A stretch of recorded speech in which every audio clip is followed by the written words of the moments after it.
life right now. And Lord, we know that this is part of your process. And God, we just thank you again for allowing us to be here together and to be able to read your word. We pray you give us wisdom. And we love you, God. You're awesome. In Jesus' name we pray. Amen. All right, so the seventh bowl is poured out. And we'll go ahead and we'll start reading there. This is chapter 17. Looks like starting in verse 17. And it says, "Then the seventh angel poured out his bowl into the air. And a loud voice came out of the temple of heaven from the throne saying, 'It is done.'" So one of the similarities you see at the seventh of each of these things, it always looks like it's come to completion. Like when you see like the sixth seal being broken and then the seventh seal, it comes out. It sounds like almost end time, the end of the end right then. And then when the seven trumpets blow, it sounds like it's the end. And then you got the seventh bowl being poured out. And it says that it's done. Specifically, what is done? It's probably a good question to ask. And I would assume the culmination of all these end time events before Jesus Christ comes back, the second coming when we talk about. He's coming in the clouds, and he's going to go to battle for him again. That's specifically what I think he's saying. This is done. When these vials are poured out, when these bowls of wrath are poured out, that it's done. So that's why some people, again, they'll kind of layer up Revelation, and they'll try to put the seals, and then the trumpets, and then the vials and these wrath judgments, and they'll try to like overlap them. Some overlap completely. Some people overlap some of them together, kind of like a couple of transparency sheets, and instead of it being 100% chronological. And that's just a thought as you're reading it. I go back and forth, honestly, man. You read it, and it's like so many, you go one way, and you're like, yeah, man, I think it's chronological. Then you read it, and you're like, what about the seventh trumpet? And then this is done, and it's kind of hard to put everything together exactly. But we have and it's probably the hardest thing to put together is maybe the timing of certain things. But what is happening, we've pretty got a really good idea of what is happening on the earth. With all the seals, the trumpets, and the bowls of wrath. Well, right now, again, this is the seventh bowl. It is done, and there were noises and thunderings and lightnings, verse 18, and there was a great earthquake, such a mighty earthquake and great earthquake as had not occurred since men were on the earth. And that says a lot right there. So when this last bowl of wrath is poured out, it is the biggest earthquake to ever hit the world, right? And that's one big thing when I think about is when it talks about the flood. And one of the things it talks about the flood, it says the fountains of the great deep were broken open. Because you remember when you were a kid, you just thought it was it just rained for 40 days and that was it. But the Bible clearly says the fountains of the great deep were broke open, and water actually came from underground also. So probably the oceans the water was on the planet, and it just came up, and so there was probably massive earthquakes then. Changed the landscape of this world forever. I mean, that we've, since then. And this earthquake is going to be worse. So in my mind, when I start to think about it, you read the next part of how bad this last bowl is, it says, now the great city was divided into three parts. Now that, I believe, is talking about Jerusalem, and the cities of the nations fell. So now you look across, and now the great city, Jerusalem, is divided in three parts, and all the nations, their cities fell. So that's a huge thing. When you're looking at it, it sounds like all the cities fell from this earthquake. And great Babylon was remembered before God to give her the cup of the wine of the fierceness of his wrath. And that's what we're going to be talking about for the next two chapters, is this great Babylon. And it's going to be this world system. We're going to look at it in just a few minutes. But it says that at this judgment, then God remembered the seventh bowl judgment. God remembered great Babylon to go ahead and bring his wrath upon this place. So I believe that the timing of the destruction of Babylon is probably here at the seventh wrath, just because of what I read. Some people think it could be somewhere else. We'll get to that a little bit later. I don't want to get too confusing here. So, verse 19 again. The great city was divided in three parts. The cities of the nations fell, and great Babylon was remembered before God to give her the cup of the wine of the fierceness of his wrath. Doesn't sound good. Verse 20. Then every island fled away, and the mountains were not found. And great hail from heaven fell upon men. Each hailstone was about the weight of a talent, which, some people speculate that the weight was about 75 pounds. So that's a big chunk of ice coming out of the sky, right? So if you caught that too, also it says that every mountain and every island fled away. So the big island sounds like will be no more. If you're taking this exactly literal, that the islands and the mountains will fade away. That's when you get into this kind of judgment here, would seem to be like, again, like the flood. It transformed the face of the earth, you know? And we would look at people before the flood, we're like, how could that happen? Can you imagine like Noah preaching and saying the world's going to flood, guys need to get in this boat. And they're like, what do you mean? It's like, it's going to rain. Like, what are you talking about? Rain will come out of the sky and this and that. And yet, after so many years building this ark, it says he was a preacher of righteousness. Some people think he could have taken upwards of 100 years to build this ark. He didn't have any converts. The only people that got on the boat were his family, right? He had his wife and daughters and their husbands, and they got on 8 people on the boat. What happened was exactly what God had said. The whole world was judged by a flood, and everything, the landscape of the world changed. And that's what I'm thinking here, probably. When you're looking at this, every island was fled away. Every mountain was no more. You're looking at something that seems completely impossible when we think about it, but it's not. God can change things, and he's done it before, and he's going to do it again. And then the hail thing, again. The hail, it was just like insane. I couldn't imagine. It would just, you couldn't hide under this roof. You'd have to be in like a concrete bunker or something like that. And what was the response? It says, men blasphemed God because of the plague of the hail, since the plague was exceedingly great. By this time, the hail comes in and destroys everything. You know, if you have any plants, you have any trees, whatever is left, this plague of hail, if this is a worldwide phenomenon, it destroys the whole world with the hail, or if it's localized in Jerusalem and things like that. But men curse God at that. That's the end of the bowls of wrath. So, how do you guys feel good about it? It's whoo. But the idea again is that God is coming back. He's bringing about justice, right? And he's been long suffering. He could have done this all in one thing. We read 21 different events that transpired, that with the heart of God to these events, from the 7 seals, 7 trumpets, 7 plagues, all these with the intent of bringing men and women's hearts back to God. But they've been duped, and many don't listen.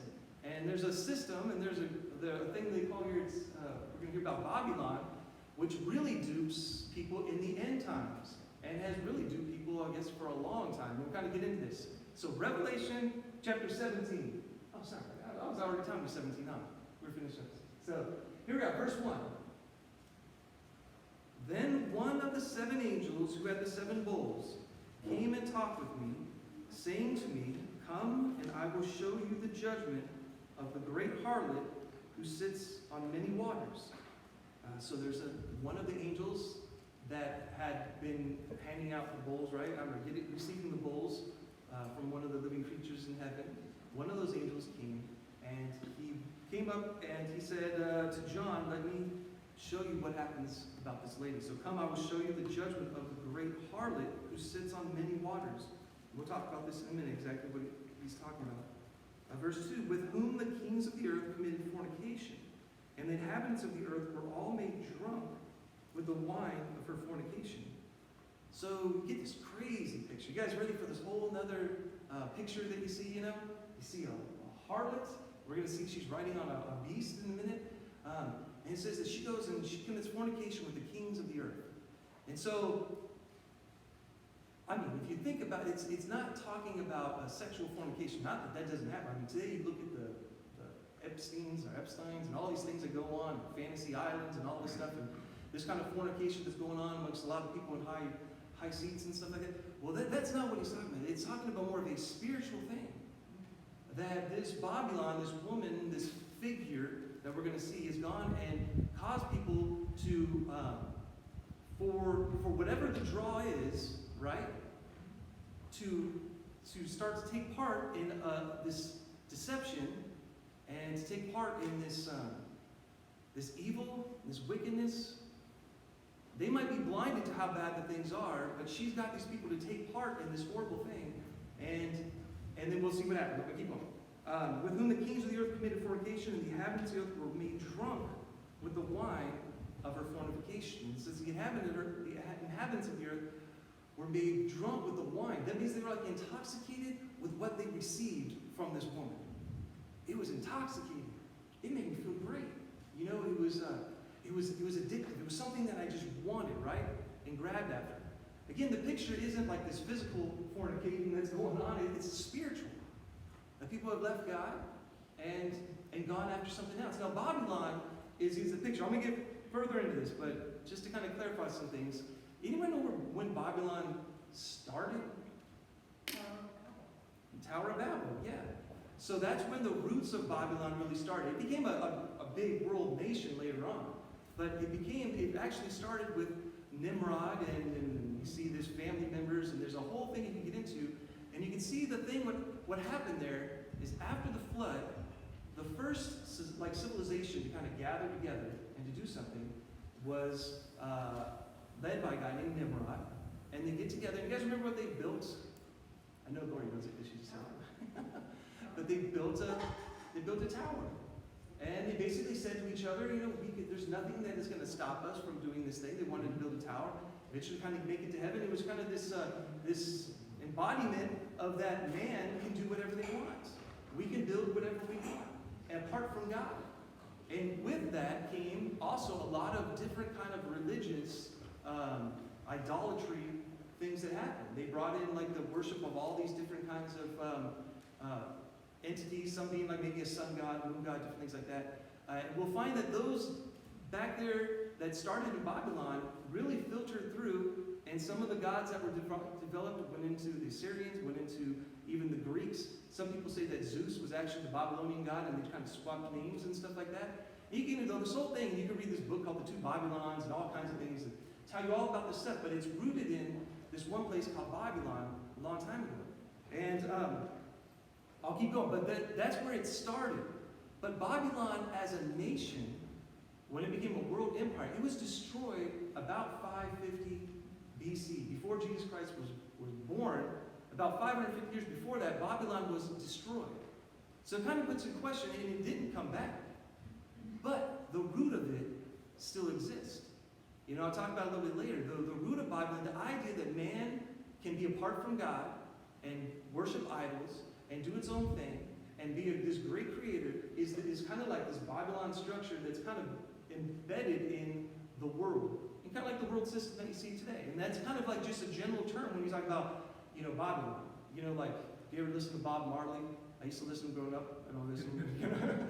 But he had he said Babylon system is the vampire. Like, the Rastas all thought Babylon, the system was against them, and they called it Babylon, But it's derived in just a general term as a kind of like worldly, and idolatrous, evil against God, man-centered group, not just a group, but like a whole system that's kind of going around the world. So I'll keep going. Doesn't make any sense. Verse 3. So everyone's drunk with the wine.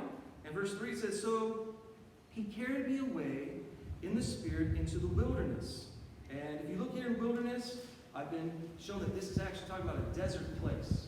So this wilderness is not like, nice Alaskan woods and stuff like that, but more of a desert place that he was carried into. And I saw a woman sitting on a scarlet beast. So now we see this woman, we're going to find she's in scarlet, and then she's sitting on a scarlet beast. Remember, this is all symbolic, right? Which was full of names of blasphemy. So this beast had names of blasphemy, having 7 heads and 10 horns. And you guys remember who this beast is? We get the same picture earlier, like Revelation 13, 14. Anybody remember who it is? It's the Antichrist, and it's his world group system, like that the united confederacy that he's got, and eventually he'll be a rule of. So you have this Antichrist figure, but verse 4 says, the woman was arrayed in purple and scarlet, and adorned with gold and precious stones and pearls, having in her hand a golden cup full of abominations, and the filthiness of her abominations. So she's decked out. She looks great. She's got bling. She's probably got gold teeth. She's got everything. She's all blinged out. She looks spectacular. Everyone's looking at her, but she's riding this beast. And the beast, again, is the Antichrist end-time governing system, that kind of gets together. She's riding this beast, but we're going to find that she's been riding this beast for a little while. And I'm going to keep going. On her head, on her forehead was a name written, Mystery Babylon the Great, the mother of harlots and the abominations of the earth. So she's got this written on her head that that she is the mother of harlots. You know, it's like, of all harlots, right? She's like the, I don't know what you said, the Mac Daddy. You know what I mean? She's like the mother of all harlots. It doesn't mean that she physically is the mother of all harlots on the planet, but she's the mother, she's the biggest, she's of all harlots and of the abominations of the earth. And I saw the woman drunk with the blood of the saints and with the blood of the martyrs of Jesus. And when I saw her, I marveled with great amazement.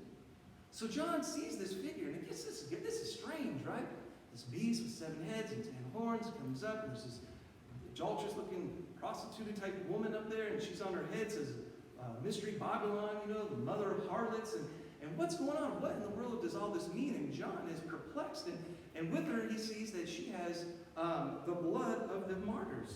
So in her cup or whatever she's holding, her chalice, you know, she's responsible for the death and the murder and the martyrdom of all these people of God. You know, I don't know if it's just throughout the ages or just through the end times. But this is what he sees, and John is like scratching his head, and he's like, what is this? What is happening? What's going on? So keep going, verse 7. And it says, but the angel said to me, why did you marvel? And I'm sure John was like, because I don't know what is going on, you know? Why did you marvel? And the angel says, I will tell you the mystery of the woman and of the beast that carries her. So now we get an interpretation from the angel to get a better understanding of what is even being talked about here. So in going on, he's first going to describe the beast. And you guys ready? Because I'm going to do the best I can do to kind of give a description, to give some understanding of what's going on here. So, first he's going to describe the beast. I will tell you the mystery of the woman and of the beast that carries her. So again, the beast which has the 7 heads and the 10 horns, the beast that you saw was and is not, and will ascend out of the bottomless pit and go to perdition. So this beast was, and then it wasn't, and now it is again, and it's on its way to destruction. And those who dwell on the earth will marvel, whose names are not written in the book of life from the foundation of the world, when they see the beast that was, and is not, and yet is. So at this point, it looks like there's a couple of ways people sometimes think that this beast was a nation that was dead, and then it came back to life. Or it was, and then it was destroyed, and then it came back to life, and like Rome and things like that. That's one way of looking at it. Another way is how we look there in Revelation, where we saw the beast, this Antichrist figure, who had a wound, it says a head wound, and it looked as if it was deadly, and he came back. And all the world wonders after the beast. If their name is not written in the Lamb's Book of Life, they're looking at this figure, and they're looking at the kingdom that he stands for, and they're filled with wonder. And wonder and amazement, they're just like, man, this is amazing. This is spectacular. Remember before, it's like, who could stand against this beast, right? And so they're just in wonder over this thing. For those who don't have their names written in the Lamb's Book of Life. This is why it's important to have your name written in the Lamb's Book of Life. And how does that happen? By your faith in Jesus Christ. When you come to faith and you come to this knowledge, say, I'm a sinful person. God, I don't deserve your mercy. I don't deserve heaven when I die. And Jesus, I come to you today and I ask you to forgive me of my sins. I'm sorry for my sins. And Jesus, I believe you died on the cross. Will you save me? Will you forgive me? I give you my life. I'm sorry, Lord, for my sins. Save me, God. The Lord says you're forgiven. For by grace are you saved, it's through faith. It's not by any works that you do or anything like that. So if your name is written in the Lamb's Book of Life, right here it's saying that you're not going to be in awe and wonder of this and amazement of this beast and this beast system. But everyone else will be. Everyone else will be like, oh, wow, this is awesome. You look at the world today and you can see how it's so different. You can see how one group of people look at something, oh, that's so great. When they, there's a few things I've seen these past couple of years that are just mind-boggling to me. And there's more than a few. But I remember when they allowed partial birth abortion to go all the way, that's like late trimester abortions. When that got passed, did anybody see what they were doing inside of I think it was like New England area, somewhere up in there, one of the court systems there, everyone in there got up and they started cheering. And then the political power that was in power then put like pink lights and stuff on the White House. And then they put pink lights up on one of the biggest towers in New York. And for the fact that we're murdering children. Psychotic. What in the world are we doing, right? it's such a great thing. Now we can kill babies up to 9 months, right? And that's how it'll be. You see it today in our life. We look at it, we're like, man, how could that be? And then yet another person looks at it, it's women's rights to kill your baby. You know what I mean? It's like one looks at it one way, another looks at it another way. It's going to be set down the middle. And that's how it'll be even at the end. When whoever's here at that point that has their names written in the Lamb's Book of Life, they won't be duped at this point. So, again, those who dwell on the earth will marvel, whose names are not written in the book of life from the foundation of the world, when they see the beast that was and is not and yet is. And I believe, again, that's the Antichrist figure, that he did receive some kind of wound, he recovered from it, and now he's back in place. And they're marveling about this guy and his whole world system behind him. We'll keep going. You guys with me so far? Okay, so we got the mystery woman, Babylon lady, up on the beast. So we're talking about the beast that she's riding. So remember, this mystery Babylon is riding this beast that we're talking about. The Antichrist figure with the nations that he's in control of. So verse 9, here is the mind which has wisdom. Now we get a better and a deeper description of the beast. The 7 heads are 7 mountains on which the woman sits. There are also 7 kings. 5 have fallen, 1 is, and the other has not yet come. And when he comes, he must continue a short time. The beast that was and is not is himself also the 8th, and is of the 7, and is going to perdition. So you guys got that? We're just going to keep That's like one complicated sounding verse there. So, passage. So as you kind of make yourself more familiar with like the end times prophecies and stuff, some of the stuff starts to make a little bit of sense. One of the things you'll hear, 7 heads are 7 mountains on which the woman sits. So a lot of people for many years now have alluded to the fact that Rome sits on these 7 hills. Not necessarily 7 mountains, but 7 hills. And so Rome was that last world empire. And if you remember the statue in Daniel, this is kind of getting back there, but there's a statue about these 5 world empires. The last empire, the legs were made of iron, and that was representative of the Roman Empire. And then its feet had 10 toes, and those toes and the feet were made of iron and clay. And it represented the last world empire that would come into existence when the Antichrist will rule. And that would be this, and this is just a term that people say. They call it the revived Roman Empire. It won't be maybe as strong as the legs, just solid iron, but it's mixed with clay and iron. It has 10 toes. So if you go back to Daniel, you're kind of like, hey man, that just sounds like there's 10 here. So, okay, so some people allude to that. There's another, and I do believe that is part of it. But if we keep reading here, I'm going to show you something else. Verse 10, there are also 7 kings. So talking about these 7 mountains, there's also 7 kings. Another thing mountains are in the Bible is referred to as nations. So there's 7 nations, and these nations have 7 kings. Now this is where it kind of gets weird. 5 have fallen. So when John was alive, he's saying 5 of these kings have fallen. 5 of these kingdoms have fallen already, and 1 is. And I'll kind of show you what I'm going to get at here. This is what most people believe as they're trying to break down this passage of what it means. I haven't heard anyone else give any kind of interpretation that makes any sense except for this. If you got one, show it to me. But again, these are things people try to figure out what it means. If you look back, world empires from the flood. First one, big one, was Egypt. Remember, Babylon didn't grow into a giant empire until later. Second was Assyrian, then the Babylonian, then the Medo-Persian, and then Greece, and then Rome. If you take the verse, and it says 5 have fallen, that means those first 5 world empires, from Egypt, Assyria, Babylon, Medo-Persia, and Greece, those have fallen, and 1 is. And which one is? Rome. At the day that when John was there, the world empire that was in charge was Rome. So there is Rome in the middle, 1 is, and then 1 is yet, and I'll keep going here. The next one is 1 is, and then 1 is not yet to come. And that will be the 10-toed confederation in Daniel. It'll be the one we see here, 10.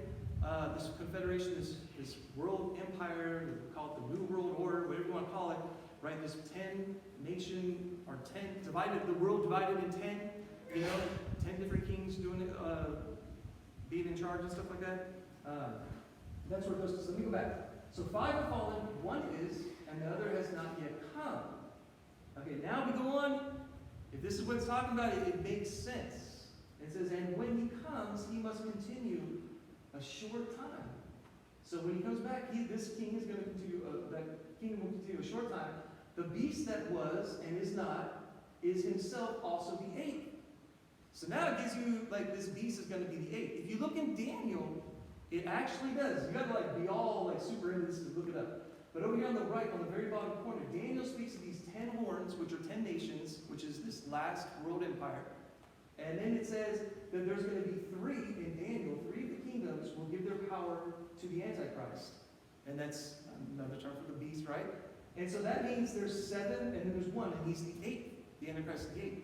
So it's almost like Revelation, it's not almost, but Revelation is exactly talking about exactly what Daniel had said, in his word there. So there are also 7 kings, 5 have fallen, 1 is, the other is not yet come. And when he comes, he must continue a short time. The beast that was and is not is himself also the 8th. So that will be the Antichrist figure you look for, and is of the 7, and is going into perdition, into destruction. So, you guys got that maybe a little bit? Does that make any sense? That's the only thing I've actually heard that makes any sense. 5 is, 1 is. 5 have passed, 1 is. So I'm going to keep going. Verse 12. Sorry, my tooth is killing, so if I'm a little like out of it, I've been taking a lot of Advil, so I'm a little like. Verse 12. So the 10 horns. Now remember where we are. We got the harlot woman riding the beast, and now the angel is describing the beast, and just continually describing the beast, in whom the harlot woman, which is Mystery Babylon, is riding. So they obviously got some kind of thing they're working together. But verse 12, the 10 horns which you saw are 10 kings who have received no kingdom as of yet. Just reiterating, that 10 kingdom confederacy that comes at the end times has not happened yet, John. This is going to be in the future, is what he's saying. But they receive authority for 1 hour as kings with the beast. So these 10, kings get authority for 1 hour with the beast. Verse 13, these are all of one mind, and they will give their power and authority to the beast. So it's already in the works that these 10 kings, when everyone does their votes or whatever they do, and they get these 10 guys in charge, that they are all going to have authority for 1 hour with the beast. Then they will give their authority to the beast, and he will have complete authority over the world. And so they're ready to just hand over the authority. That's the plan, and that's what they want to do. So they're going to fulfill that plan. Verse 14, these will make war with the Lamb. So as this kingdom is put together, they're going to make war with the Lamb, and the Lamb will overcome them, for he is Lord of lords and King of kings, and those who are with him are called chosen and faithful. Just when it seems like this, it always seems like if you go through Revelation, when it gets to this big climactic thing where this crazy beast and this Antichrist figure, and he's going to control the world, then it's like, it always comes back to this, that God is Lord of lords, King of kings, and those are with him called chosen faithful, and he's going to take them out. So it always gives you this hope right there. So this little segue there. So I'm going to keep going. Verse 15. So verse 15, then he said to me, the waters which you saw, where the harlot sits. If you remember, the woman, the harlot, she's on the beast. The beast is in the waters. We just learned about the beast and what this whole world system is. So this woman, Mystery Babylon figure, is riding along the curtails of this one world government. Working hand in hand. They got the same color, scarlet clothing on and stuff like that. They're working hand in hand together. We'll find out more about what she is, but it says, the waters which you saw, where the harlot sits, are peoples, multitudes, nations, and tongues. So the water represented that she's coming amongst all these different nations and stuff. And that's what they're riding on top of. Like just conquering the world, it seems like. So the waters represents, again, a people's, multitudes, nations, and tongues. Verse 16, and the 10 horns which you saw on the beast, listen to this. Can you ever partner up with Satan and think it's going to work out good? It ain't going to work out. You know what I mean? If you're thinking well, you know what? I'm gonna follow the way of Satan. I'm going to follow the way of the world. I'm going to do whatever I want, and I'm going to steer from God and expect everything to turn out like a bed of roses. It's not going to happen, right? It's not going to happen. And this is what this Babylon, mystery Babylon figure, who I believe is more like a religious type of entity, partially is one aspect of it, a mystery Babylon, and gone and fornicated with the kings of the world and got them all corrupted and stuff. What happens in verse 16? And the 10 horns which you saw on the beast, these will hate the harlot, make her desolate and naked, and eat her flesh, and burn her with fire. So now the whole beast, the 10 kings flip on her, and they go and attack mystery Babylon, the mother of harlots, and destroy her and kill her. So we get a little bit more. Verse 17 says, For God has put it into the hearts to fulfill his purpose, to be one mind, and to give their kingdom to the beast until the words of God are fulfilled. Again, this is all God's plan. God put it into the heart to fulfill his purpose. Verse 18, And the woman whom you saw is that great city, which reigns over the kings of the earth. So then we get to the woman, and we get this identification of her that she is this great city. Now her influence is over the world, but she is a great city. And we're going to get there in this next chapter. Let's see how far we get. This part here, there isn't as much that I'm going to sit here and try to explain. I'm going to read through, this is the destruction of this city, Babylon.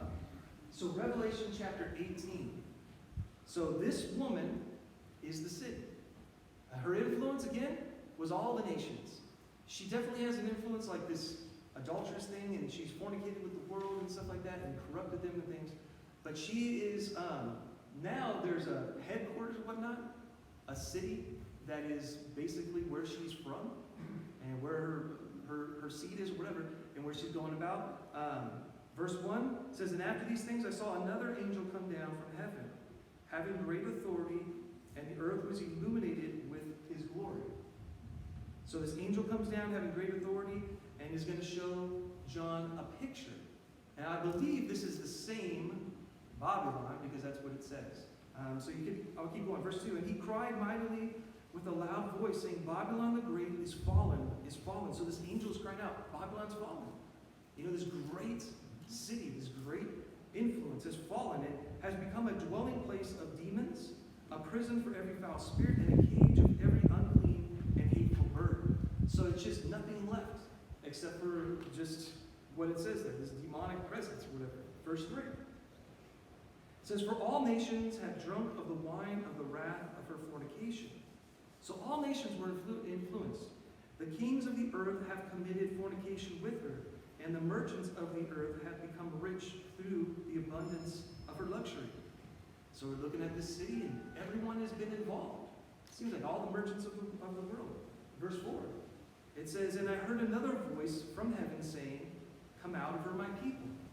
And we'll talk about this a little bit later if we get there, but one of the things is that there's going to be God's people living in the city, and I do believe it's a genuine, literal city. I don't know what city it is. We'll talk about maybe possibilities, but it is a literal city, but it's also, again, an influence that's around the world, Kind of like I will say Hollywood. And we say, hey, Hollywood, where's all the movie dates? Made in Hollywood. Or this comes from Hollywood. We might not be talking about, that's influenced by Hollywood. When we talk about Hollywood, a lot of times, if you think in a Christian sense, it's got so much bad in it. It's like influenced the world in lots of negative ways, right? Lots of negative ways. They put out occultic kind of things all over and stuff like that, and all kinds of evil things come out. Now, when you talk about Hollywood, most of the time we're not talking about, we're looking up at the mountain, we're looking at the hills, and we're going down to Hollywood Boulevard and stuff. But most of the time you think about the influence that Hollywood has. Hollywood is a real city, but it has a big influence, right? In the same way, Babylon is a real city, and we're going to see it. It's a real place, but it has an influence that's worldwide, And if you wanted to associate something with it, I'll say like Hollywood. It's got this negative influence. Not that Hollywood's never produced anything good, but I'm just saying, it's been a while. I just can't remember, I don't know. So, verse 4, And I heard another voice from heaven, Come out of her, my people. So God's commanding his people to come out, lest you share in her sins, and lest you receive of her plagues. For her sins have reached to heaven, and God has remembered her iniquities. Render to her just as she rendered to you, and repay her double according to her works in the cup which she has mixed double with her. If you remember, this system and this sin Who knows, hundreds of thousands, if not millions and millions of Christians. Verse 7, in the measure that she glorified herself and lived luxuriously, in the same measure give her torment and sorrow. For she says in her heart, I sit a queen, and I'm no widow, and I will not see sorrow. So the description of this is like, man, I see her queen. I'm not a widow. I'm not going to see any sorrow. The pride and the arrogance thinking that she'll never fall. Verse 8, therefore her plagues will come in one day, death and mourning and famine, and she will be utterly burned with fire, for strong is the Lord God who judges her. So in one day, it'll be destroyed. I'll keep going. It gives this really long description. This whole chapter is the description of the city. Verse 9, the kings of the earth who committed fornication and lived luxuriously with her will weep and lament for her when they see the smoke of her burning, standing at a distance for fear of her torment, saying, at last, the great city Babylon, that mighty city, for in 1 hour your judgment has come. And you remember, who destroys Babylon? Yeah, you're right. But I mean, who destroyed in this setting, where we have the woman riding the beast, and it says that she's Mystery Babylon, who destroyed her? It was the beast, right? It was the 10-nation confederacy turned and destroyed her. So that's where, like, I automatically wanted to say, well, man, this must just be like the Antichrist hub or something. Maybe it is. I don't know. But I'm just saying. But remember, just keeping in thought that this is destroyed by the beast, by the Antichrist, governing system here. So they destroy the city. For in 1 hour your judgment has come. Verse 11. And the merchants of the earth will weep and mourn over her, for no one buys their merchandise anymore. So all the merchants are sad. Why? Because this Babylon city, whatever it is, wherever it is, bought a bunch of stuff. The merchants are upset because, man, they can't sell it to them anymore. Like, they were just a sponge, They weren't a city or a nation that was necessarily producing. They were a city or a nation that's consuming. So that's what you hear a lot about the United States. We've turned into a consumer nation. Well, this nation, this city, will just be consuming and buying from these merchants. And all the merchants are upset. They're like, man, they're standing afar off. Whether it's a nuclear war, it probably is, because it's actually taken, the city is taken out by, again, that 10-nation confederacy, that turns on them and ends up destroying the city. So it probably is a nuclear something. So verse 12, the merchandise. So again, they're going to weep and mourn over her, for no one buys their merchandise anymore. Merchandise of gold and silver, precious stones and pearls, fine linen, purple silk and scarlet, every kind of citron wood, every kind of object of ivory, every kind of object of most precious wood, bronze, iron, marble. Verse 13, and cinnamon and incense and fragrant oil and frankincense, wine and oil, fine flour and wheat, cattle and sheep, horses and chariots and bodies and souls of men. And everything's for sale there. Anything and everything is for sale. Verse 14, the fruit that your soul longs for has gone from you, and all the things which are rich and splendid have gone away from you, and you shall find them no more at all, because this city is destroyed, and all that exists with it. Verse 15, the merchants of these things who become rich by her will stand at a distance for fear of her torment, weeping and wailing and saying, at last, the great city that was clothed in fine linen, purple and scarlet, and adorned with gold and precious stones and pearls. For in 1 hour, such great riches came to nothing. And it says this over and over 3 times, in 1 hour, in a day, and in 1 hour, and in 1 hour, that this place will be destroyed. It'll be something fast. It'll be something that happens fast. For in 1 hour such riches came to nothing. Every shipmaster, all who travel by ships, sailors, and as many as trade on the sea, stood at a distance and cried out when they saw the smoke of her burning, saying, what is like this great city? It's still not the end. We're going to get more, but it's just they're just in awe. There's nothing else like this. We bought and sold everything. We made all of our money. We got so much profit. We got so much from this place. Verse 19. So they threw dust on their heads, and they cried out, weeping and wailing, and saying, alas, that great city, in which all who had ships on the sea became rich by her wealth, for in 1 hour she is made desolate. So again, you have this. Yeah, no. When does this take place? So this is, okay, that's a good question, Marvin, very good question. I don't know, to tell you the truth, like 100%. The one thing that does give you a timing is when he did that seventh bowl, he says, then I remembered to give unto Babylon, the cup of wrath that was due. If that's associating with that seventh bowl, then it would be right there, just prior to the Lord's coming back, at the end of that last 7 years.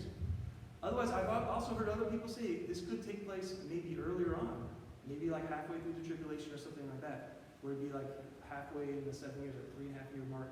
And some people will speculate and say maybe that Babylon system, like the religious adulterous woman figure, could be like the false religion that goes out, and maybe halfway through the tribulation, like 3.5 years, the world gets all, I'm just kind of speculating here, but the Antichrist at that point doesn't like her anymore, wants to be rid of her, and wants everyone to worship him.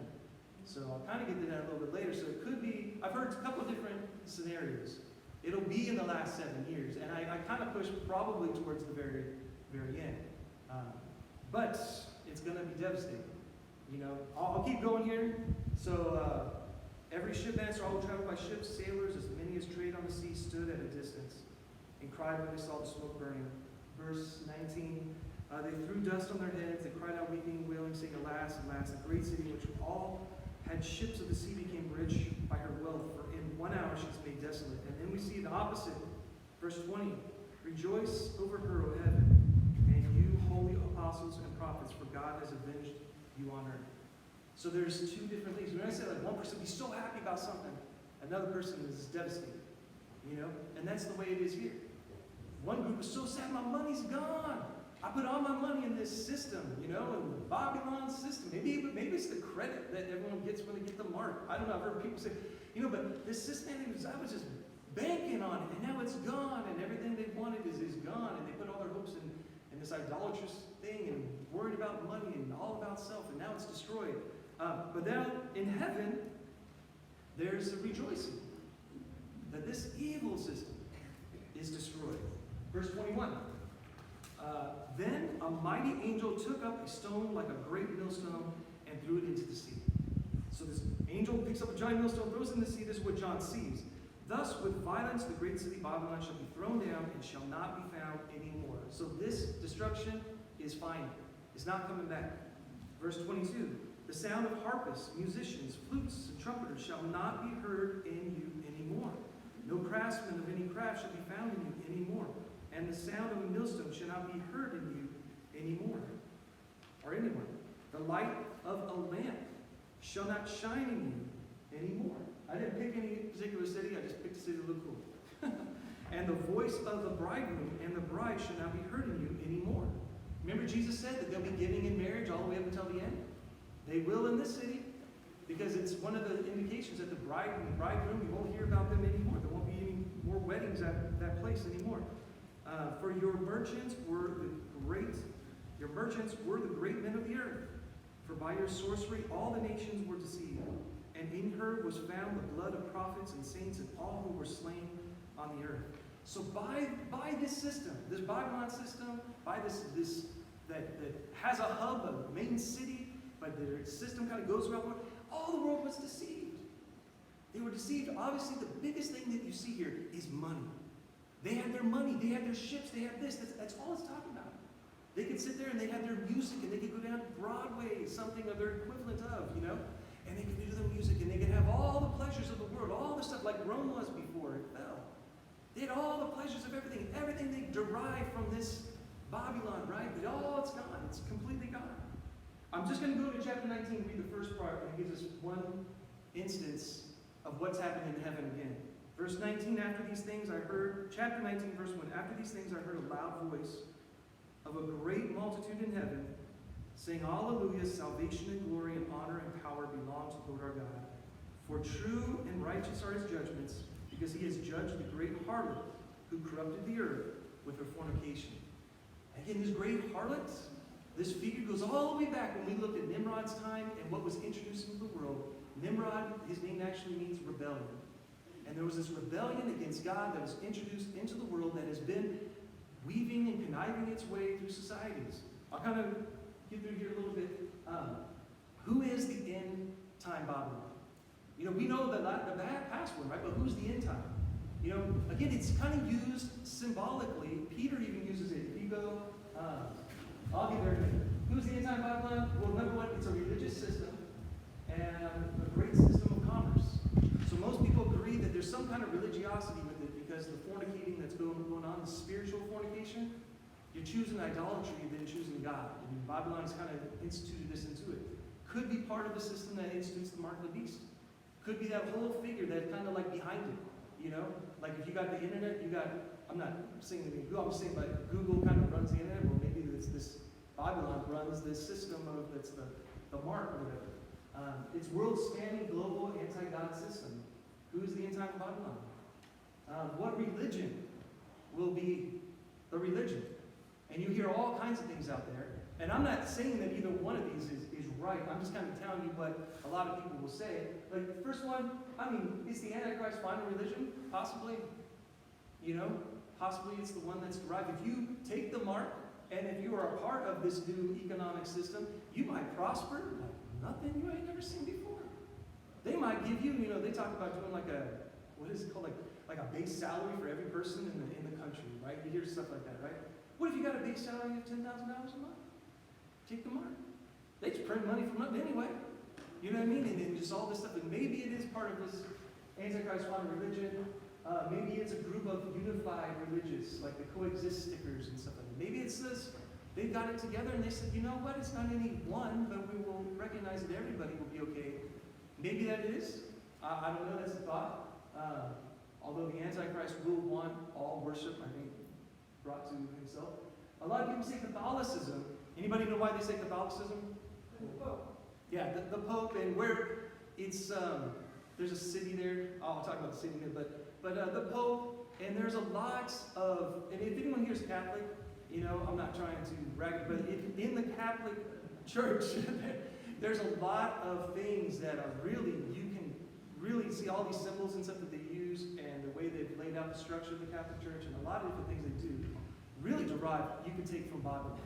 And this stuff that the Pope being the vicar, and all these different things, I won't really get into it, but a lot of people think it could be that, because also Catholicism is big on taking the gospel that the gift of salvation is free and incorporating this idea that you have to fulfill so many sacraments and stuff like this.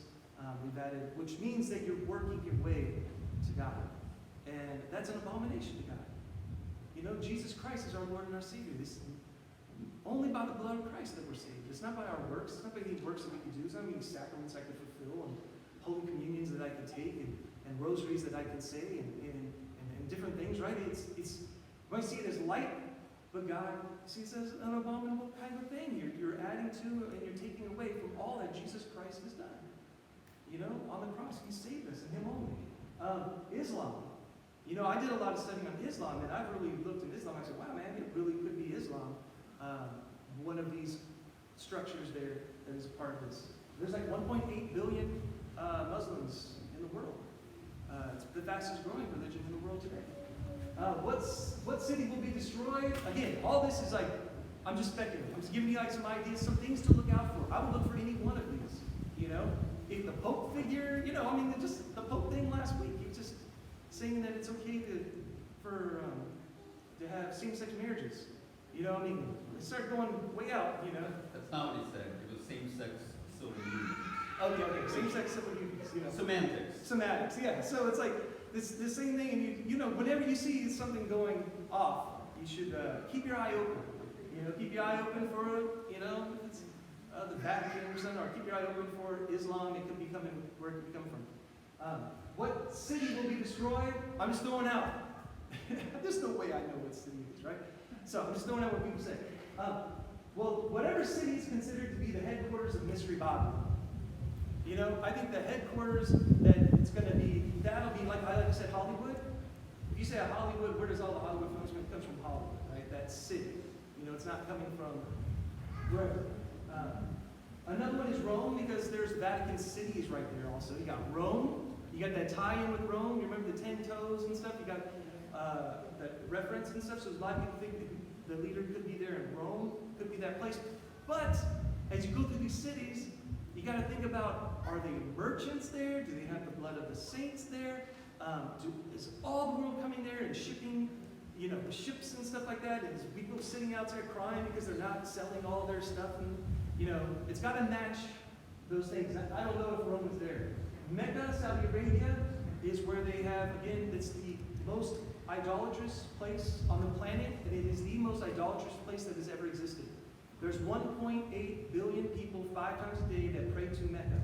There's a black box there. Inside this black box, they got a meteorite. They all go around this meteorite and they worship this thing, and it's the biggest act of idolatry ever. You can look at that black box and all the different idols that used to go there, like Muhammad. When he went to Mecca, there was like 360 different gods and statues and things that they would worship there. He got rid of them all and left one, and that's the one that everyone goes there and worships. They have the blood of the saints, right? They're very close to Israel to actually introduce things. And Mecca is right next to, about 45 miles. I watched this whole thing. It's just interesting. That's why keep your eye on Saudi Arabia. They are very, very rich. Some of their cities are amazing. Dubai and different places are insane. They're talking about building a city called Neom, which is supposed to be some new big city.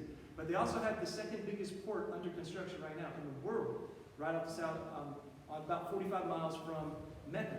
So whether or not it could be, I'm just saying, keep your eye open. I think maybe if you're so dogmatic about one thing happening, you might not see it as clearly when it does, possibly. New York. How many guys have heard New York? I mean, people are like, America's Babylon, or, hey, man, if you look at New York and you look at the stock exchange, first thing crosses my mind. You say, wow, you look at America, we have our finger just about everywhere. We got military bases around the world. We got our Hollywood influences the world. You go to Jamaica, you listen to American music. You go to Europe, you listen to American music. You go to Africa, you listen to American music. Our influences around the world. I think most of the pornographic things are coming out of America and stuff like that. All kinds of stuff, right?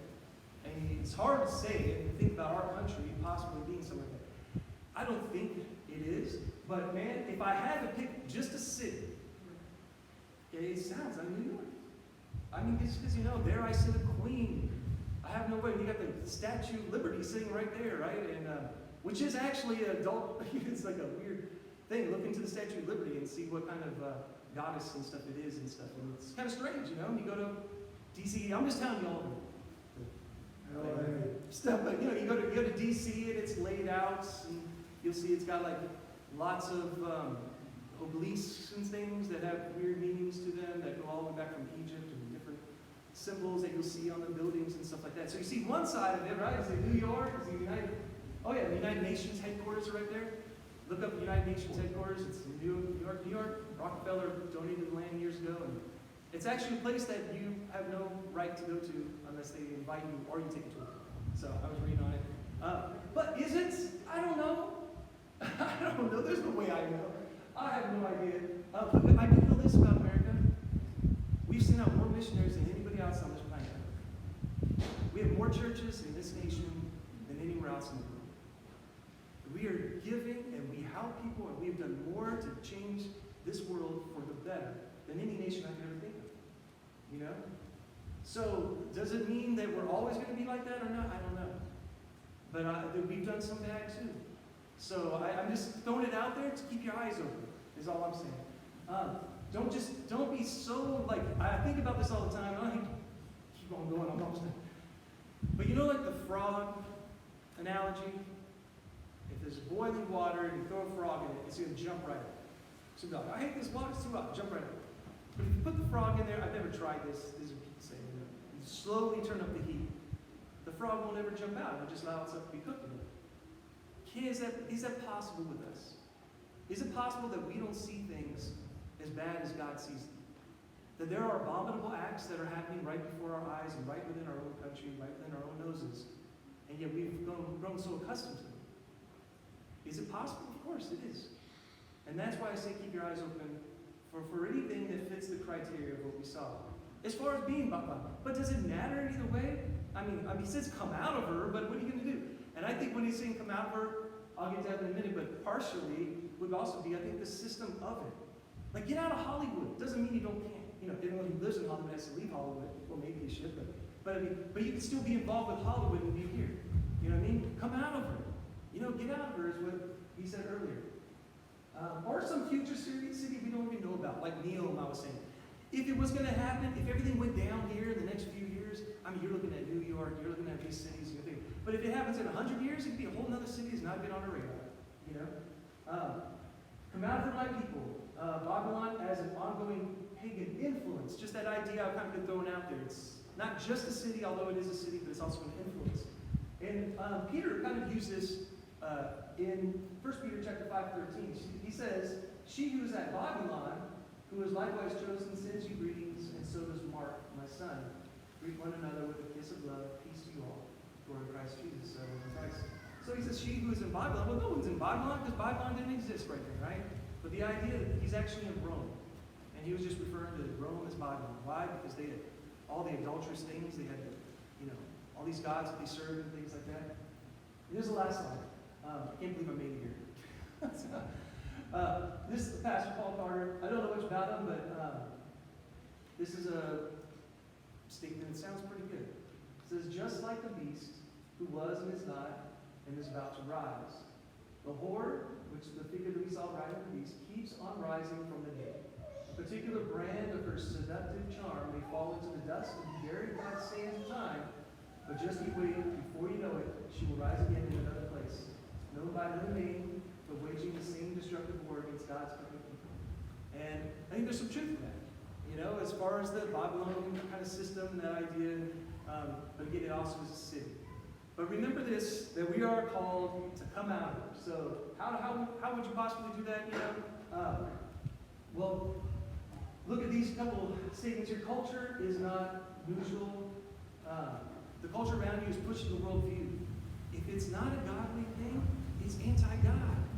All right? So it's such as a neutral world that there's no battle going on. There is a system. It's Satan's system. You want to call it the Babylon system, whatever.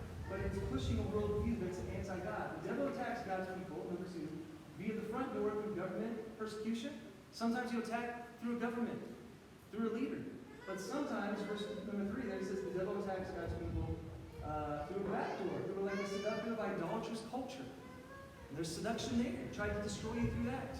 Bottom line is kind of both. No enemy of God's people will finally stand. The Lord has a day, and that day is coming. So, no enemy of God will stand.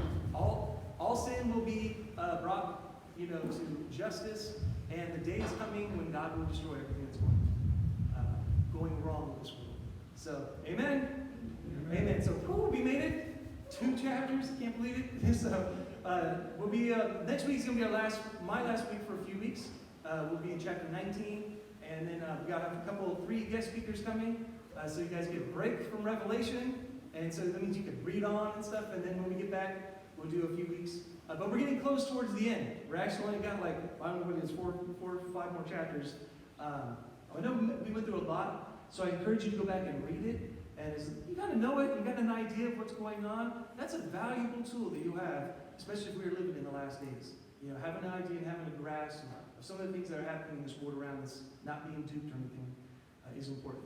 So if we could have our worship team come up, we're going to sing a song. And as we sing the song, I just encourage you, wherever you are in your walk with God. And I'm just going to kind of use that calling that God used. He said, man, come out of her, my people. Maybe you are mixed up in some worldly aspect, in some worldly sin. You know it. And maybe it's not even, maybe it's something you can't pinpoint in the world, Maybe it's just part of you. Maybe it's your attitude, Maybe it's just you're depressed. Maybe you're angry. Maybe you're just frustrated. Whatever. The only victory you're going to have is through the Lord. And I just encourage you this morning just to talk to Him. Say, God, these things about me. I've allowed maybe this outside influence to influence me. And it's for the worst. You got to ask Him to forgive me, number 1. And ask Him to give me strength, Lord, that I can leave this sin. Maybe it's been a part of your life for a long time. And walk closer to God than you ever have. So I encourage you to spend this time with the Lord as we sing this next song. You can stand and join us.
announcements going on, but I know Michelle would want to say thanks to all the ladies that were able to come out, and those of you who kind of logged online for the ladies' conference. They said it was fun, and they had a good time. It was nice for ladies to get together, so I'm sure they'll be doing that again next time around. If you didn't make it, maybe you can make it. So thanks for coming out, and Wednesday night we do have Bible study starting at 6:30. So Wednesday night 6:30 Bible study. We're in the